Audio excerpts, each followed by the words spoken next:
점주님께서 매장 운영에 어려움을 겪고 계시잖아요. 근데 저는 이러이러한 경험을 통해서 점주님한테 당장 바로 세팅을 해드릴 수가 있어요. 죽어버릴 수도 있고.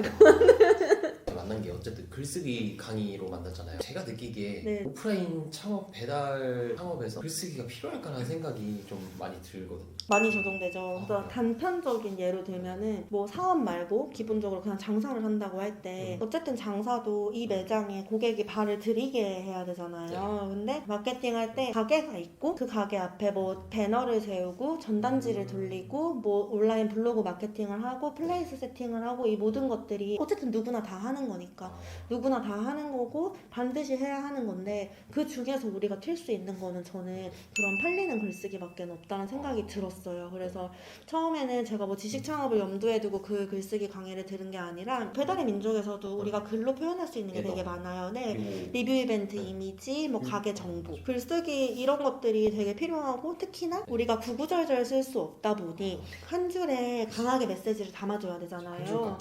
그래서 그게 되게 필요하다고 생각해서 그 강의를 들었었어요. 장사적으로도 마찬가지고 그 다음에 뭐 사업할 때도 마찬가지예요. 저는 사업할 때는 이제 장사에서는 그 전체적인 카피라이팅이나 그게 되게 도움이 많이 된다고 생각하는데 사업을 할 때는 그 제안하기가 장사하는 분들한테는 카피라이팅, 사업하는 분들한테는 제안하기. 그래서 저는 어떤 중요한 글을 쓰거나 아니면 뭐 예를 들어서는 뭐 아프니까 사장이다 카페에 광고 글을 쓰거나 아니면 뭐 저번처럼 유튜브 출연 제안 메일을 쓴다거나 할 때는 항상 그 군 팀장님 강의를 그 뒤에 꽂고 일을 해요. 막 걸어다니거나. 예를 들면 뭐 이런 거죠. 저는 점주들한테 홍보하는 것도 일종의 제안하기라고 생각하거든요. 점주님께서 매장 운영에 어려움을 겪고 계시잖아요. 근데 저는 이러이러한 경험을 통해서 점주님한테 이런 것들을 지금 당장 바로 세팅을 해드릴 수가 있어요. 근데 저는 점주님한테 바라는 것도 많이 없고 그냥 단순히 뭐 가맹비 교육비 얼마에 이것만 하시면 점주님도 저와 같은 매장을 하실 수가 있다. 그로 인해서 점주님의 매장의 매출이 일어나고 저는 가맹점 하나가 늘고 그래서 우리가 서로 시너지가 나서 앞으로 좋은 방향으로 갔을 때 결국에는 점주님이 우리 좋은 사례가 되면 나는 점주님한테 훨씬 더 많은 걸 해드릴 수가 있을 것 같은데 잘해보자. 네, 제안하기에는 저는 진짜 최고인 것 같아요. 뭔가 그 항상 기억하는 게 이득의 밸런스. 이득의 밸런스. 최근에 안 사실인데 파티룸을 15개까지 했더라고요. 네네. 이거를 왜 갑자기 디저트 배달로 피버팅을 했는지랑 지금은 할 생각 없어요. 네. 근데 저는 파티룸을 2017년에 처음 시작했어요. 엄청 네, 제가 얼리 거의 어답터. 완전 초창기 때 시작을 했었는데 제가 그 당시에 피자집을 하고 있었거든요. 창살 없는 과목 같은 거예요. 왜냐면 가게 하나만 있어야 되니까 너무 답답한 거죠. 그래서 이거는 내가 뭔가 사이드 프로젝트를 해야겠다라는 생각이 들어서 근데 저는 그 당시에 스터디 카페가 사실은 차리고 싶었어요. 근데 돈이 너무 많이 들잖아요. 근데 그 정도 돈은 없어가지고 생각을 하다 생각을 한 게 스터디 룸이 하나 밖에 떨어져 나오면은 파티룸이 아닌가? 그렇게 파티룸을 차려서 조금씩 늘려나가다가 그 다음에 뭐 한 10개 이상 때부터는 일종의 제안하기였었던 것 같아요. 이제 주변에 제가 하는 걸 보니까 파티룸 이런 공간 대여가 솔직히 깔끔하잖아요. 그래서 관심이 있는 사람이 많아서 근데 저는 이미 제가 운영하는 파티룸에서 튕겨나가는 예약이 많은 상황이었어요. 파티룸은 금요일 토요일 저녁은 무조건 차요. 그 파티룸이 고정비 이상의 수익을 내려면은 월요일부터 목요일까지 예약을 어떻게 채우냐가 사실은 관건이거든요. 보통의 사람들이 파티룸을 차리기 전에 생각하는 의식의 흐름은 금토가 차는 건 알고 있어. 그걸로 고정비를 채울 수 있다는 건 알고 있는데 월요일부터 목요일을 채울 때 다 본인 주체로 생각을 하더라고요. 내가 여기서 모임하면 되고 내가 여기 사무실처럼 쓰면 되고 내가 여기서 원데이 클래스를 유치하면 되지 않을까라고 하는데 그 절대 다 안 되거든요. 절대 안 돼요. 금 팀장님처럼 그 퍼스널 브랜딩이 돼 있고 내가 사람을 모객하는 힘이 있으면 되는데 갑자기 거기서 독서 모임을 하는데 파티룸 이런 공간 대여업은 내가 편하자고 하는 거잖아요. 근데 거기에 갑자기 모임을 유치하고 하고 있으면 결국에는 너무 본질이 퇴색되는 거니까 그런 걸 하고 싶어하는 사람이 되게 많았어요 주변에. 왜냐면 저도 이전에 회사를 다녔다 보니까 직장인 친구들도 있고 이제 좀 관심을 가지는 거죠. 그래서 그러면은 너가 차리면 내가 세팅하고 내가 예약 받을게. 그래서 너한테 예약이 언제 있다라는 것만 알려주면 그러면 넌 가서 공간 관리하고 청소만 하고 모든 예약과 CS 관리까지는 내가 할 테니까 쉬어하자 이렇게 해가지고 그 다음에 늘렸어요. 일종의 약간 위탁 운영 느낌? 그러네. 네, 어차피 튕겨나가는 예약이에요, 근데. 네, 그래가지고. 네, 파티룸은 보통 하나만 하시지는 않아요. 파티룸이라고 시작하면은 보통 두세 개까지 바로 가거든요. 맞아.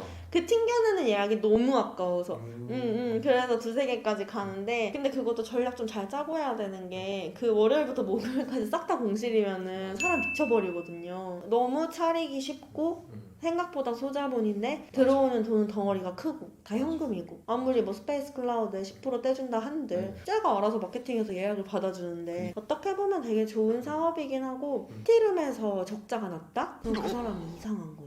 전화를 못 받았거나 뭐 무슨 문제가 있는 사람이다 라고 저는 얘기 많이 하거든요. 티룸이 그 CS가 기상천외한 CS가 진짜 많거든요. 왜냐면 TV가 안 돼요, 뭐가 안 돼요 막 연락 와요. 그러면 혹시 그러면 TV 오른쪽에 있는 멀티탭을 켜보셨어요? 이러면은 아 된다 이러고 전화 끊고 도어락이 안 된대요. 그래서 도어락에 손바닥을 한번 대보시겠어요? 그러면은 된대. 그러한 것들이 싹 몰리니까 이제 제가 좀 정신적으로 힘든 거죠. 제가 그때 당시에 아 이거 그만해야겠다라는 생각을 크게 했었던 이유가 뭐냐면 핸드폰을 그때 막 2개 쓰고 있었어요. 저보다 훨씬 사업에 잘하고 있고 저한테 중요하고 그 사람도 저한테 어렵게 시간을 내준 사람을 앞에 두고도 컴플레인 딱 하나 걸리면은 정신을 못 차리고 그것만 계속 하는 거예요. 진짜? 네, 왜냐면 그 사람은 비대면이기도 하고 여럿이니까 돌아가면서 저를 계속 괴롭히는 거죠. 근데 저는 이 사람을 앉혀놓고 너무 병풍 세운다고 하죠. 그래서 이 사람 병풍 세워놓고 제가 이렇게 하고 집에 가서 또 후회를 하는 거예요. 미안하고 아 내가 저 사람을 앞에 두고 내가 뭘 한 걸까. 근데 다 순간에 집중을 하자 이랬는데 가족한테도 집중 못하고 지인한테 집중 못하고 그냥 아무것도 집중을 못하는 거예요. 제가 그거 연락에 시달리느라. 그래서 그만했어요. 이러다가는 돈은 벌지언정 주변에 아무도 없겠다. 하루 종일 고객이랑 카톡하고 있고 이렇게 되겠다 이런 생각 들어서 하나씩 정리를 하다가 저는 19년도 그때 카페로 옮기면서 파티룸 거의 싹 다 정리했어요. 지금은 이제 그거를 직원이 하면 됐겠지만 그 당시에 저는 이것도 저것도 다 잘하는 나 자신 나 아니면 아무도 못해 이런 거에 좀 취해 있었던 것 같아요.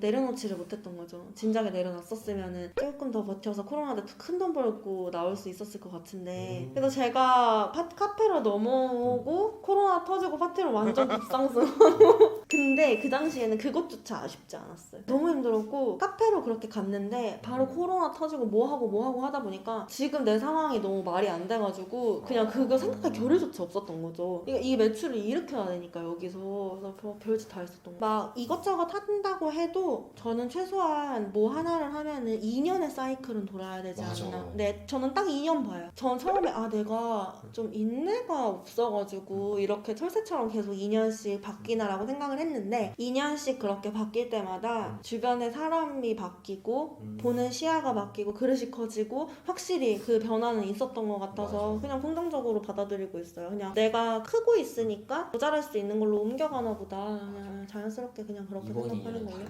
네, 저도 이번 2년은 솔직히 말해서 좀 기대돼요. 하고자 하는 모든 건 온 우주가 돕는 느낌이에요, 요즘에는. 휴가가 힘드세요? 일이 힘드세요? 저는 일을 15시간, 16시간 하는 게 하나도 힘들지가 않거든요. 육아는 15시간, 16시간 하라고 하면은 죽어버릴 수도 있을 것 같아요. 와, 육아는 제가 살면서 접한 모든 것 중에 가장 최상위. 내가 지금 막 일을 해야 되고 막 내가 이루고 싶은 목표가 있고 하면은 결혼까지는 괜찮은데 이제 이게 육아랑 겹치면 내가 원하는 목표로 진짜 전속력으로 달리기가 살짝 어려워요. 시간 관리가 사실상 안 되기는 하는데 제가 하루의 사이클이 매장, 회사, 그 다음에 제 개인 활동, 기타 이슈 막 이런 것들이 좀 다 하루에 다 돌아가는 편이에요. 그래서 하루에 멱살을 잡혀서 자꾸 끌려가는 기분이 들다 보니까 저도 최근에 그런 시간 관리랑 좀 어떻게 하루를 단단하게 보낼 수 있는지 거기에 엄청 몰두해서 찾아보고 준비를 했거든요. 그렇게 해가지고 찾은 나름의 방법은 개인 다이어리랑 업무 다이어리 나눠서 쓰고 있고 개인 다이어리에는 철저히 개인 뭐 아침에 몇 시에 일어나서 영양제 먹고 뭐 아기랑 열심히 놀아주고 그다음에 책 읽고 명상하고 학원하고 이런 내용으로 개인 다이어리를 채우고 업무 다이어리를 쓰는데 업무 다이어리는 날짜별로 막 쓰진 않아요. 대신에 프로젝트별로 칸에 다 나눴고요. 그리고 그 프로젝트별로 투두를 따로 써요. 그렇게 하니까 누락이 없고 명확하더라고요. 그리고 하루에 1시간은 진짜 필수적으로 다 개인 다이어리, 업무 다이어리를 쓰는 시간을 가져요. 그래서 머리를 약간 비우는 느낌 있잖아요. 내 머릿속에 있는 생각을 2개로 나누고 그냥 다 쓰는 거예요. 다 써서 다 비워졌으면 그거를 보고 거기에 있는 것 중에 내가 위임해야 될 것들이 또 보이니까 거기에서 뭐 직원한테 위임하거나 뭐 남편한테 부탁할 거나 있으면은 그렇게 해서 넘겼으면은 체크해서 없애고 이런 식으로 하니까 저는 한결 많이 나아졌어요. 정신없음에서 살짝 벗어나면서 기분도 좋아지고 텐션도 올라가고 그 프로젝트별로 다 나눠서 썼을 때 이 프로젝트 중에 연계되는 것들이 또 그림이 그려지더라고요. 여기에서 또 하고 싶은 게 생기고 그러면 하고 싶은 게 생겼는데 할 수 있을 것 같아. 왜냐면 연계되니까 그리고 내가 이렇게 나눔으로써 시간 생기고 자신감 생기니까 그렇게 해서 좀 발전적인 방향으로 가고 있는 것 같아요 지금. 저희 매장이 주방이 되게 커가지고 주방을 활용해서 분식 배달을 해본 적이 있었어요. 남는 게 너무 없고 분식이 생각보다 정말 손이 많이 가거든요. 재료 준비를 너무 빡세게 해야 되고 뒷정리도 힘들고 설거지도 너무 많고 직원에 휘둘리고 와 이거는 안 되겠다 이런 생각이 들었는데 근데 제가 배달을 되게 잘하더라고요. 배달의 민족에서 스스로 판단하기에 아 나 이거 좀 잘한다. 리뷰도 너무 좋았고 단기간에 매출도 다 잘 나고 근데 분식 태어나서 해본 적도 없는데 맛집 랭킹 올라오고 막 이랬었어요. 그래서 잘하는 것 같으니까 한 번은 더 해보고 싶고 또 우리 매장은 카페니까 카페로서의 역할을 한번 해보자 라고 해서 이제 방법을 좀 찾기 시작한 거죠. 제가 생각하기에는 시중에 있는 베이커리 온라인 업체에서 냉동 케이크, 뭐 냉동 마카롱 받아가지고 판매하는 거는 너무 의미 없는 일인 것 같았어요. 남는 게 없죠. 남는 게 없고 뭐 맛도 너무 알 것 같은 맛이고 공산품. 네, 경쟁력이 없어가지고 아 이게 카페가 음료만 배달하면 절대 경쟁력이 없는데 어떻게 해야지 우리가 배달해서 경쟁력을 가질 수 있을까 이런 생각을 해서 직접 우리가 반조리 정도는 만들어야 되고 뭔가 시장에서 경쟁이 좀 안 치열하면서 재료 준비부터 만드는 것까지 어쨌든 1인이 가능할 수 있는 게 뭔가 그래서 그걸 좀 찾았어요. 그리고 시중에 안 풀려 있는 거 그냥 너도 나도 다 아는 그런 맛 말고 시중에 안 풀려 있는 맛이 뭐가 있을까 이거를 찾다가 지금 저희한테 와플 믹스를 해주시는 분을 만나게 된 거예요. 그래서 이분께서는 원래 추러스가 메인이신데 그 추러스 말고 저희가 와플 믹스 분말을 요청드려가지고 와플 믹스 분말을 만들어 주셨어요. 그래서 그거는 지금도 저희만 팔아요. 그래가지고 와플로 선택해서 했고 그 다음에 와플 위에 올라가는 뭐 생크림이나 이런 것들 재료가 크로플에도 솔직히 그대로 똑같이 올라가거든요. 그리고 저희가 한창 막 하고 있을 때 그 벨기에 와플을 취급하는 브랜드가 이제 샤빈샵 시장에 나온 거예요. 그래서 저희가 판매하는 거는 아메리칸 와플이라고 얇은 와플인데 벨기에 와플은 뚱뚱하고 작은 거예요. 그래서 아 저걸 어떻게 이기지? 이렇게 생각하다 보니까 크로플이랑 비슷하더라고요. 그래서 바로 크로플 도입해서 와플 재료 돌려 쓰고 그러다가 아 근데 너무 객단가가 낮아요. 이게 와플이랑 그리고 식사 시간대는 배달이 없어요. 그래서 이거 어떻게 커버하지? 하다가 샐러드 샌드위치 넣고 그래서 샐러드 샌드위치 넣어서 막 팔다가 근데 와플보다 더 라이트한 간식은 없을까? 이렇게 생각하다가 그러면은 와플이랑 샌드위치에 다 공통으로 쓰이는 재료로 토스트 라인업 그리고 지금은 이제 또 와플이랑 샌드위치 다 쓰이는 게 또 모닝빵에 그대로 들어가면 또 너무 귀여운 애들이 되는 거죠. 네. 이제 또 그거 라인업하고 있어요. 그리고 제가 계속 그렇게 있는 재료를 돌려 쓰려고 하는 이유는 사실상 점주님들 운영이 편하시라고 하는 것도 있고 뭐 재고 소진이 용이해야 되기 때문도 있기는 한데 지금은 카페 배달 시장이 솔직히 카페라는 그 상호만 없으면 사람들이 분식집이라고 해도 일시 커피 파는 분식집이라고 해도 그냥 팔고, 네 밥 이상하게 팔고, 생각 안 하잖아요. 치즈볼 팔고. 네. 근데 저는 거기에 편승하고 싶지가 않아요. 카페는 제가 처음 출발이 우리가 카페인데 카페로서 역할을 할 수 있는 걸 하자라고 해서 시작했던 것처럼 이렇게 온갖 막 김밥 좀 있으면 김밥도 말아서 팔 것 같아. 그래서 그렇게 뭐 당연히 매출은 나겠죠. 매출은 나겠지만 우리는 카페로서의 정체성을 잃지 않는 선에서 쓸 수 있는 재료로 모든 다 라인업을 해서 그렇게 됐을 때 이 진짜 경쟁 시대가 끝나면은 결국에는 그런 매장이 진짜 진짜 카페다 카페로서의 정체성을 가지고 잘 살아남을 수 있다고 생각해가지고 저희는 분식류는 진짜 내가 진짜 타협한 게 컵떡볶이 그거 하나 타협했어요. 타협했어. 성과가 더 좋아. 저는 찬성할 것 같아요. 오. 네, 찬성을 하는데 엄마 나 회사 다니기 싫고 재미없으니까 엄마가 가게 차려줘 라고 하면 무조건 반대고요. 이제 그러면 안 차려줄 거고. 근데 엄마 내가 생각하기에 나는 이거 잘하는 것 같은데 굳이 뭐 회사는 안 다녀도 될 것 같고 이거 해서 이렇게 한번 해볼게 라고 완벽하진 않더라도 자기가 나는 이걸 잘하니까 이걸 가지고 이렇게 하면 재밌겠다라고 저한테 말을 하면은 저는 해주고 싶어요. 왜냐면 제가 그러니까. 네, 뭔가 내가 잘해서 이걸로 하면은 재밌겠다라는 생각이 들면 재밌게 하면 돈 벌잖아요. 솔직히 그치. 열심히 하니까. 네, 그러면 저는 하라고 할 것 같아요. 100억 벌면 저는 4억을 이제 부동산 4억? 일단 이제 지금 이제 부동산은 돈이 없어서 못 하는데 언젠가는 이제 부동산 투자를 좀 해보고 싶기는 해요. 꼬마 빌딩 하고 싶은데 그게 이제 뭐 투자 수익과 막 이런 거는 뭐 그거는 차후의 일이고 그렇게 막 4억을 가지고 싶은 게 1층에는 카페? 제가 하고 있는 아이템으로 카페를 하고 그다음에 2층은 뭐 사무실로 쓰고 3층은 교육장 뭐 4층은 뭐 창고나 스튜디오 이런 걸로 쓰고 5층은 루프탑 해서 공간 대여하고 싶어요. 뭔가 이게 제가 여태까지 해온 모든 것들의 다 집합인 것 같아가지고 그거는 진짜 하고 싶어요. 그래서 뭐 돈 좀 벌면은 그게 진짜 가치 있게 100억을 쓸 수 있는 일인 것 같아. 저는 일단은 그 제가 하고 있는 프랜차이즈 점주님들이 매장 잘 운영하시도록 지금 하는 것처럼 이제 본점에서 계속 테스트하고 이 브랜드를 좀 내실 있게 꾸려나가는 방향으로 그거는 변함없이 할 거고 뭐 이제 코칭이나 컨설팅이나 이런 것들을 통해서 그 많은 케이스 스터디를 좀 하고 싶어요. 다양한 업종에 어떤 사람들이 어떤 연령대 어떤 문제를 가지고 있는지 케이스 스터디를 해서 결국에는 그렇게 스터디를 한 거를 바탕으로 모든 업종은 다 문제가 있잖아요. 예를 들면은 뭐 고깃집 같은 경우에는 추후에 음료나 디저트 판매가 추가적으로만 붙어도 월 매출에 정말 단돈 1, 200이라도 도움이 되고 그리고 카페도 디저트 보강을 할 수 있고 또 뭐 이런 공간 대여나